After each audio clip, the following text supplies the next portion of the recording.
সত্যি কথা বলি, আমি কোনো বড় কন্টেন্ট ক্রিয়েটর না। আমি ফেসবুক স্ক্রল করতে করতে একটা মোটিভেশন ভিডিও দেখলাম। দেখতে দেখতে মাথায় আসলো আমি কেন ভিডিও বানানো শুরু করি না। আর তাই তো ভাই এই ভিডিওতে আমি আপনাদের সঙ্গে কথা বলছি। যা বলছি সবই চ্যাট জিপিটি দেখে দেখে। আমার সামনে কম্পিউটার স্ক্রিন খোলা, আমি সেখান থেকে লাইন পড়ে পড়ে বলছি। এতে লজ্জা পাওয়ার কিছু নেই, কারণ আমি জানি এখান থেকেই সবাই শুরু করে। আমার কাছে ভালো ক্যামেরা নেই, মাইক্রোফোন নেই। মাইক্রোফোন আছে কিন্তু ভালো না। এটা দেখছেন, এটা নষ্ট, তাও আবার ফেক। দেখেন কোথাও লাগানো নেই। আহ, কিন্তু একটা জিনিস কিন্তু একটা জিনিস আমি মনে করি, যদি আমি চেষ্টা করি আমি পারবো। আমি অপেক্ষা করছি না সব কিছু পারফেক্ট হওয়ার জন্য। আমার আজ যা আছে সেটা দিয়েই শুরু করছি।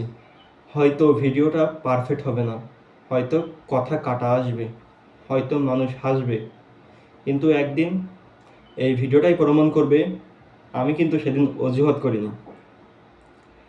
আর এখন আমি আপনাকে বলছি, হ্যাঁ আপনাকেই বলছি, আপনিও শুরু করুন আমার মতো।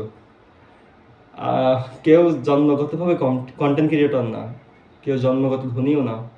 সবাই প্রথম সবারই প্রথম ভিডিওটা বানায় ভয় আর লজ্জায়। বিভিন্ন রকম ইয়ে আছে, আত্মীয় স্বজন দেখলে কি বলবে। আচ্ছা, আজ আপনি যদি শুধু দেখেন, কাল আপনিও শুধু দেখতে থাকবেন ভিডিও।